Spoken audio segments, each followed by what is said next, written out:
Welcome to the Misfit One Lifestyles with Elizabeth Colin. She will awaken and connect with your Misfit One. Are you tired of the ups and downs in your life? Are you ready to live a healthy lifestyle once and for all? We are talking about all aspects of your life. Being fit is not just physical, it's also your mind and soul. Learn how to take steps in your life to move towards your goals. Elizabeth's goal is for everyone listening to the sound of her voice to get fit.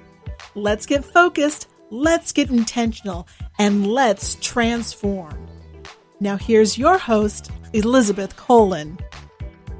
Hey guys, welcome to another episode of Misfit One Lifestyles with your host, Elizabeth Colin, also known as Misfit One. But listen, today's guest is cooking up some good stuff. She is a recipe developer, a food photographer, a food stylist, listen, food is on the menu today. Welcome, Kelly Jaggers. How you doing?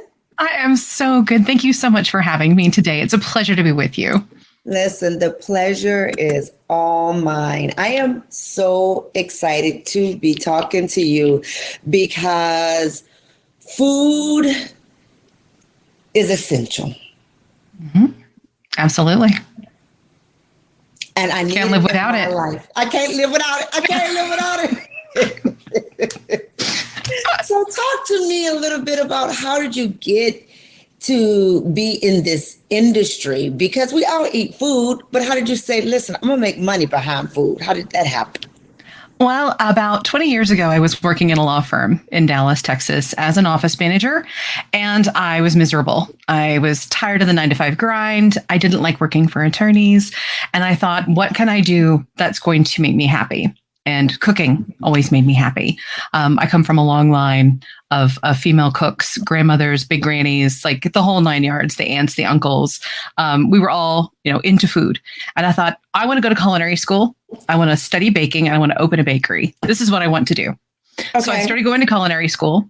And I was taking all the classes and I was almost done with the degree. And I walked into bakery pastry management and the teacher walks in and the first thing she says is 95% of bakeries fail in the first year. And it's about $1 million total investment. And I'm risk averse. So I was like, oh no, what do I do now? So I decided to take a moment. And around that time, I started my blog, evilshenanigans.com. And I started just posting recipes and really bad photos. And I kind of just learned as I went. And I went to seminars, I took some classes, and I learned how to take better photos. And just from my own experience in the kitchen, learned how to make better recipes. And a couple of years into the blog, I received an email from a publisher asking if I'd like to write my first book. And the rest is kind of history. So yeah, it comes from being hungry, having a family of amazing cooks, and deciding I don't want to work in a law firm anymore. And that's kind of how I am where I am today. Wow, I love that because you mentioned your blog, Evil Shenanigans, and you can find it at evilshenanigans.com. But that's right. Let's talk about that. Like, where did the name come from? That is so cool. So, Evil Shenanigans kind of came from a movie quote. There's a movie called Super Troopers, and in it, they're talking about one of the less funny guys' shenanigans as being cruel and evil shenanigans. And I always thought that was just a funny thing, right? So when I started my blog, everyone else's blogs were like, happy mom life and let's cook together and baking and fun. And I was just like, evil shenanigans. That's going to differentiate me from all the other bloggers out there. Yes. Yes, and my shenanigans are evil because they're good for your taste buds, but not necessarily great for your waistline. So that blog is full of treat food. So special occasion, holidays, you just want to show out to your friends. That's where you want to go. So. You know what is so funny because you say evil shenanigans and because they are treats, right? Mm-hmm. They're really good treats. So when I was going through my change, right? Because I used to be almost 300 pounds and I've lost over 115 pounds. That's amazing, by the way. That's amazing. Thank you. But to this day, my daughter, who is my youngest, who is 23, she'll be 24. She still look at the aisles of, all the snack food. I call them the devil's aisle when I was, right? It's the devil's aisle, the devil's aisle. And I would walk past them really fast. So it's so funny that you call it evil, Shanette, because I get it. Mm-hmm. Yeah. I get it. I mean, there's nothing inherently wrong with these foods, right? As long as you eat them occasionally in moderation. It's not an everyday thing. And like, I'm pretty clear about that. Like, this is not your everyday cooking, right? These are foods to enjoy, enjoy them and then have something else later that's healther. Yeah, and then exactly. Move on. What is one of your favorite recipes on there? My super evil bacon meatballs. Those are the probably the most popular recipe on the website. It's a meatball that's made almost entirely out of bacon. They're gluten free. There's no bread filler. It's just bacon and spices, basically. Can I tell you how funny that is? You just said bacon. Meatballs, but they gluten free. It's so funny how everybody worry about the gluten. But you're right. I mentioned it because there's no bread filler in these meatballs. It's just straight up meat and spices. There's no breadcrumbs. There's no pieces of crackers. There's nothing in there to stretch. It's just pure bacony goodness. So that's so awesome. My husband would love that. He would be like, bacon. You had them at bacon, Kelly. That was bacon. I mean, you know what I'm saying? But I did write a cookbook about bacon. So bacon is a topic I'm intimately familiar with. So it's so awesome because I don't eat meat, but even when I smell bacon, it smells. I've used to eat it. I know what it tastes like. But and so it's still every time I smell bacon, I do like that commercial bacon. Oh, that's great. I love that. That is hilarious. It's so good. So, when we think about those types of food, they are great for entertainment. I was looking and saying, when we have guests over, what a hit that would be. Like, I think people would be lining up at my house. Oh, yeah. You wouldn't be able to get them to leave. You'd have to kick them out. You don't have to go home, but you can't stay here. You can't stay here. Listen, the bacon meatballs are out. They're all done. You got to go. So. Oh, my gosh. I love it, Kelly. I love it. Now, listen, you have so many other books that you have published. Not only are you an author, but you are also a food photographer, which seems so difficult. I mean, I made food last night. I was so proud of it. Like, this was amazing. And I took a picture of it and it didn't look amazing. It didn't look like, I'm like, I'm not sharing this because that's going to look straight like crap, right? Because, it was like so good, but it was so ugly. How do you make food look appealing? What is this? So it starts with amazing ingredients. So you want to buy the nicest piece of salmon in the case, or the nicest, the greens. The greens are the most beautiful and vibrant, or the green beans that look the plumpest and the most, luscious looking, whatever looks the best fresh. And then it's just a matter of cooking it with care. And then when you plate the food, making sure to plate it attractively. So if you have green beans, instead of just kind of putting them on the plate, lining them up, maybe so they're all facing one direction together in a beautiful pile, or mashed potatoes, mounding them so that they have a little bit of height. If you're putting a protein on the plate, angling the protein, maybe against that mound of mashed potatoes. Or if it's something like a brown food, so say like lentils or beans, maybe something that's not that attractive, like a vegetable stew, a little fresh parsley on top of something like that, a little pop of green, is going to instantly make those brown foods look so much more appealing. Green is a beautiful color, and green is a color that really attracts the eye, and it says to us, ooh, this is going to be good. This is going to be luscious. This is going to be healthful. This is going to be good and nourish me. And so green is a great color to play with if you've got a food that maybe doesn't look so attractive. Stews and things like that they're not easy to shoot. They're like, never mind. I'm not gonna do that. But it was really good. Listen. Yeah, a lot of times the ugliest food tastes the best. So, it doesn't matter. Like, take a picture of your food and be like, listen, this may not look great, but boy, oh boy, is it going to be good. And let me tell you, Kelly, I'm an ugly cooker. So my food be good. Like my food is really good, but I do use all the fresh ingredients and everything. I just think I'm greedy. So when it comes to plating it, I don't think about it. Like, ooh, just what you said. You just gave us some very good tips, you guys.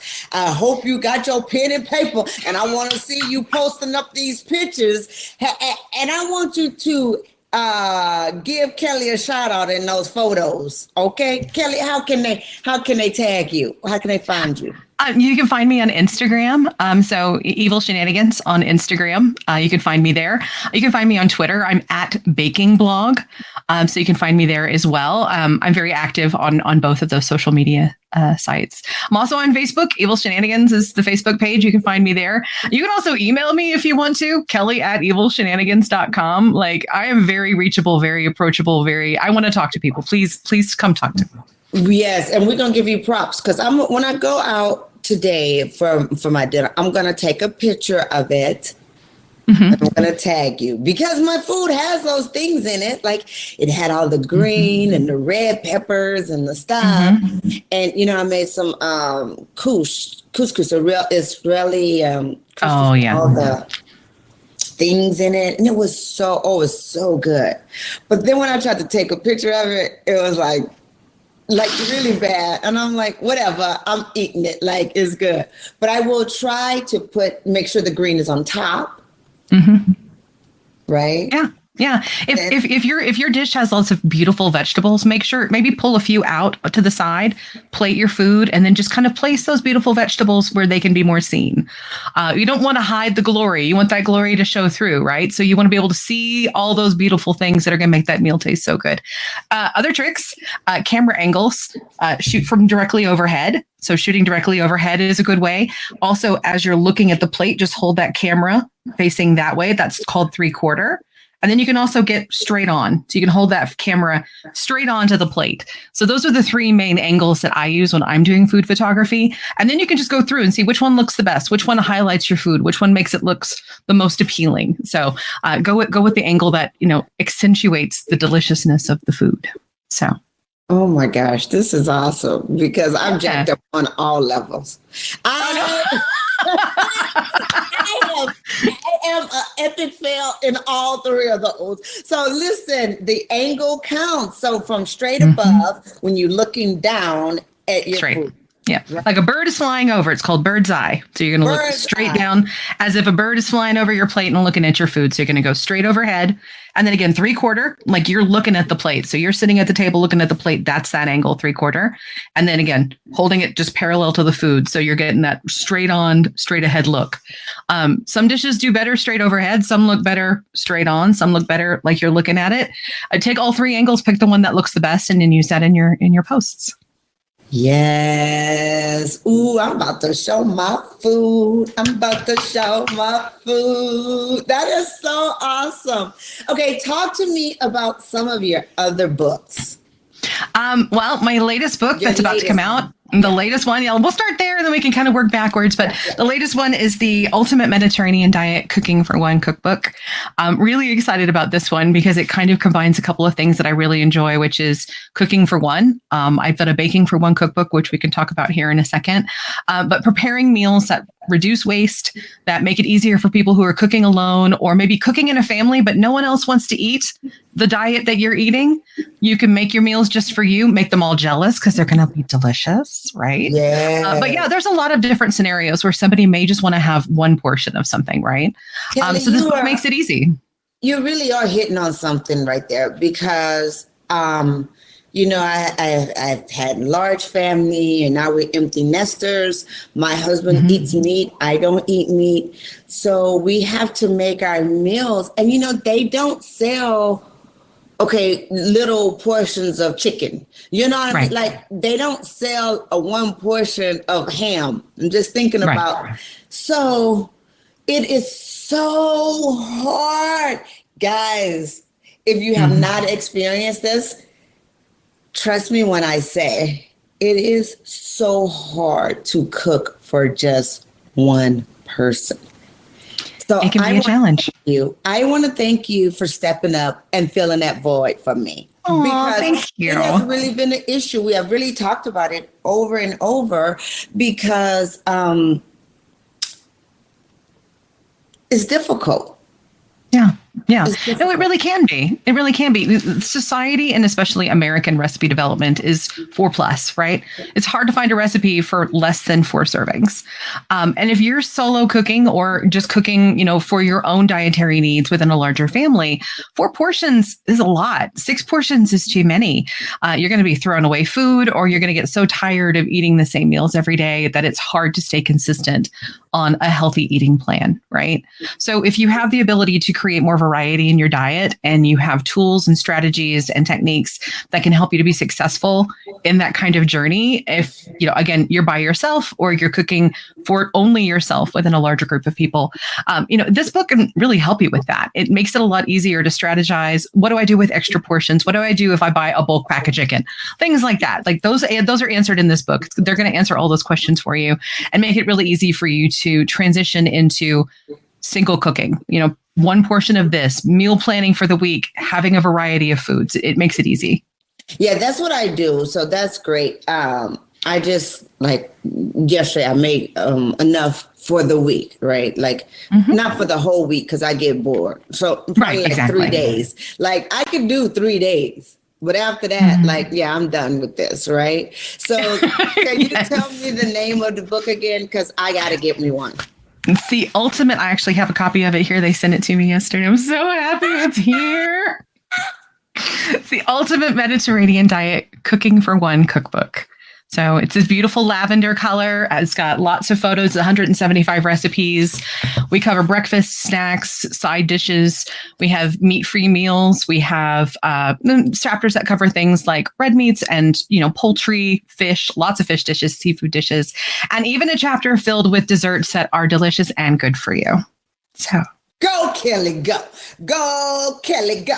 Go. Listen, this is how I do when I eat good food, and it's so bad. I dance for my food. Ever since I was a little girl, my mom would say, don't do that. And my dad would say, it's okay, baby, you can dance. So as a grown 50-year-old woman, every time I'm eating something, I do the little shoulder wiggle. Yeah, I'm just like, girl, this is good. That's right. Enjoy your food however you want to enjoy it. If you want to do a little dance, do a little dance. Lord, I mean, enjoy your food. Whatever makes you feel happy. That's what I care about. Absolutely. And let me point out this. On my platform is all about fit, right? Living fit. And I love how you fit that, because my whole formula is focus plus intentions equals transformation. And you guys heard what Kelly said. She was working at a law firm and she wasn't having it. So she moved with intention into what she wanted to do. And look how she is transforming the game. Girl. Aww. You're just making me feel so good about myself. Thank you. I love every bit of that. I love every single bit of that. And it's absolutely true. It's absolutely true. If you want to change, figure out what you want to do and figure out how to do it. Sometimes it seems daunting. It can seem scary at first, but you know what's scarier? Not changing. Bam. Y'all heard it right here. Because time is going to pass no matter what. So it's how you are moving with those times. So let's talk about this. What do you do, Miss Kelly, for your self-care? Because listen, I got to put out a little clip of this because your skin is glowing. That smile is vibrant. Everything about Kelly is happiness and joy. How do you take care of you, Kelly? I like to go for walks. So one of the most important things for me to do is to get out in nature, even if it's just to walk around the neighborhood, get out into the sunshine, see a tree, touch a flower, touch grass, as the kids say these days. For me, that's important. I love sports. So things like hockey.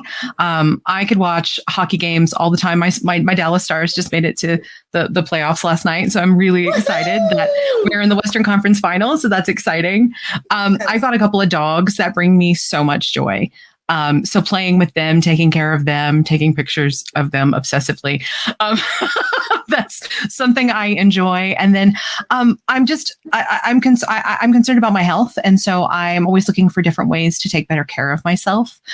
So, trying different meal plans, trying different foods, researching different kinds of exercises, things like that, different ways that I can just improve my health overall and just, kind of stay youthful and ebullient, all the good things. Those are the things that I do to take care of myself.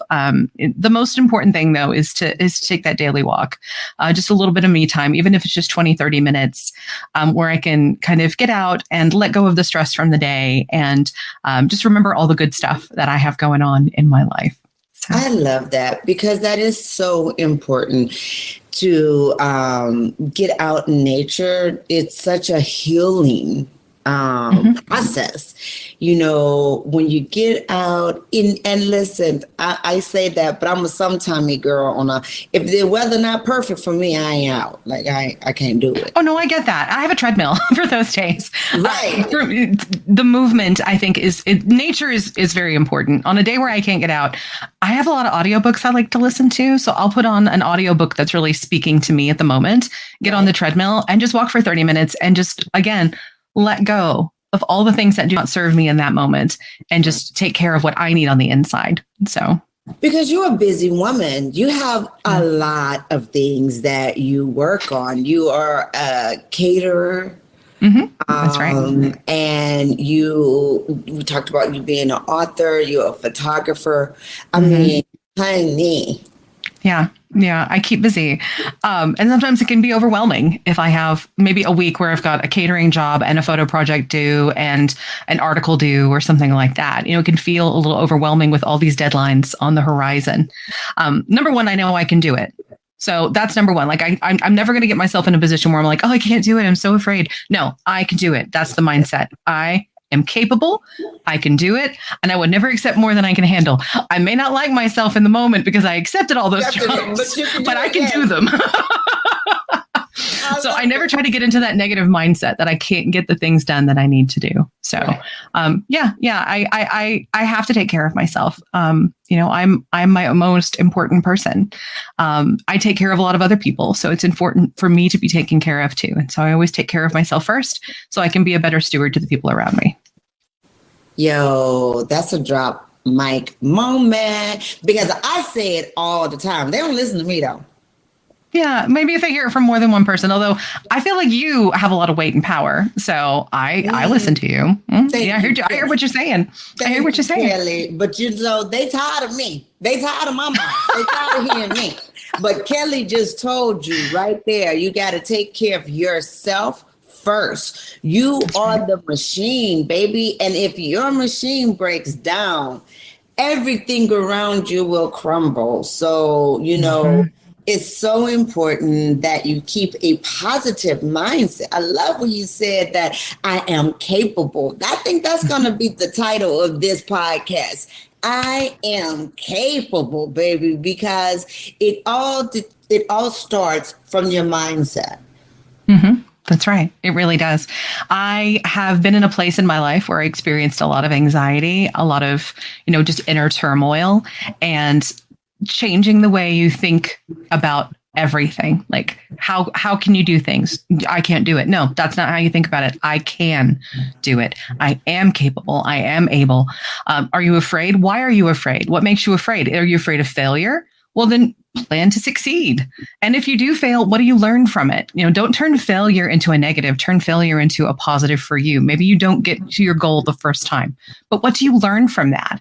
And how does that help you reach your goal the next time? It's all about that positive mental mindset, just thinking about things in a positive way, examining your fears, examining your anxieties, figuring out why do I feel this way, and then turn that into your positive. That's what you got to do. I just think Kelly just sold my class for me right there. That's exactly what I teach in my class. There you go. That is exactly it. Because we are all capable. We are all whole and resourceful. And we just need to learn to trust ourselves.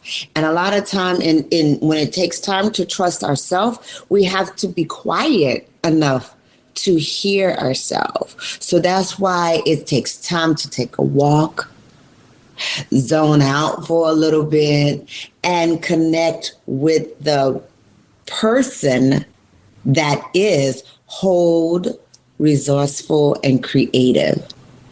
Kelly, you're absolutely amazing. Thank you. So happy we got to connect and we had this time to talk and listen. How can people stay connected with you? Social media. You can find me again on Twitter. I'm at Baking Blog. On Instagram, Evil Shenanigans. You can find my blog and, contact me through there. I'm on Facebook.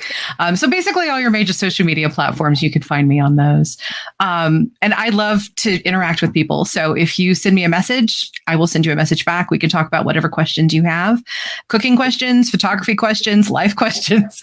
I'm here for it. I love talking to people and getting to meet people. And if I can help people, be cooking, whatever, I'm happy to do that too. So you're the best. I really appreciate it. Thank you. I really appreciate it. And before we wrap this up, I want you to leave us with some more words of wisdom. If it's 1, 2 things that you would want us to pick up from this today, what would you say? Take time for yourself. Remember that you're important and you need to make time for you.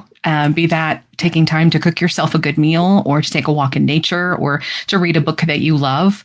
You're never too busy to not have time for yourself. So, take a little time every day to take care of yourself so that you can take care of others.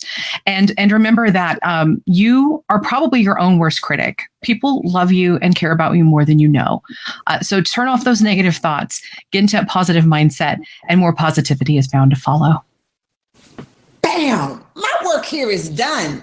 You guys, this has been so amazing. Kelly, you're awesome. Thank you. You're awesome too. This has been so much fun. Thank you so much for coming on. You guys, till next week, live fit. I hope you enjoyed this episode of Misfit One Lifestyles. Listen, when you are fed up and sick and tired of living this stifled, overwhelmed, and overstressed life, and you're ready to live the fullest, richest, and healthiest life by gaining more confidence, more energy, and more clarity, living in your best self, you know what to do, right? Go ahead, go to my website, misfit1.com. Sign up for our online courses, Creating Healthy Habit, so that you too can live fit, focus, move with intention, and transform your life.